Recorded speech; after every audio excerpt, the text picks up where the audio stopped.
La crise du coronavirus a paralysé le trafic aérien mondial et la demande de carburant pour les avions s'est effondrée. Pour les États-Unis, premier producteur mondial de pétrole, c'est un choc, d'autant que leur production issue des pétroles de schiste coûte plus cher. Reportage au Texas de Loïc Delamornay et de Fabien Fougère. L'endroit ne semble pas particulièrement attirant. Un soleil de plomb et une étendue aussi plate que gigantesque, près de la moitié de la France. À 2 km de profondeur sous la surface se cache un trésor, l'une des plus grandes réserves de pétrole de la planète.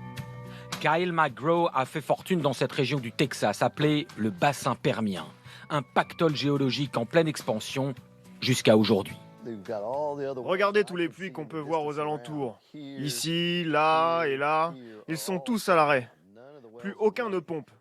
Les entreprises ont mis à l'arrêt tout ce qui était possible. Le coronavirus a frappé de plein fouet cette industrie, désormais en surproduction. À cause du coronavirus, les gens conduisent moins, ne prennent plus l'avion.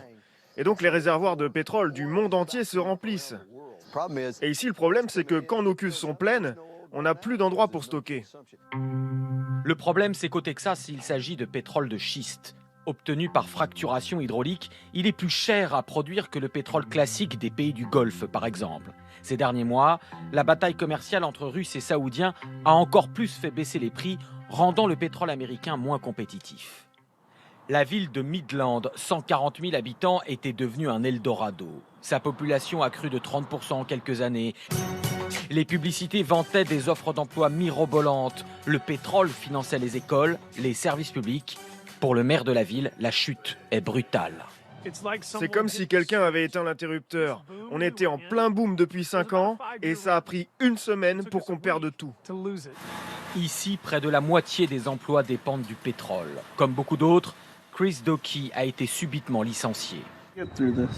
On va y arriver, les enfants. Ma priorité, c'est de tenir le coup, de nourrir ma famille et de payer le crédit de la maison. Que mes enfants aient un toit pour dormir la nuit. L'industrie pétrolière emploie plus d'1 million d'Américains. Pour certains experts, c'est peut-être à terme un mal pour un bien que ce choc permette à l'Amérique de changer de modèle. Ma prévision, c'est que 80% des emplois de la filière pétrolière américaine vont disparaître d'ici l'an prochain. Pour toujours. Cela va nous rendre plus dépendants du Moyen-Orient, ce qui devrait nous pousser vers le gaz naturel que les États-Unis ont en abondance et les voitures électriques.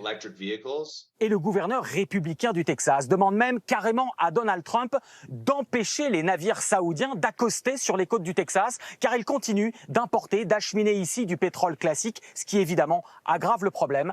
Mais pour l'instant, Donald Trump ne semble pas vouloir ouvrir une nouvelle guerre économique avec son allié saoudien.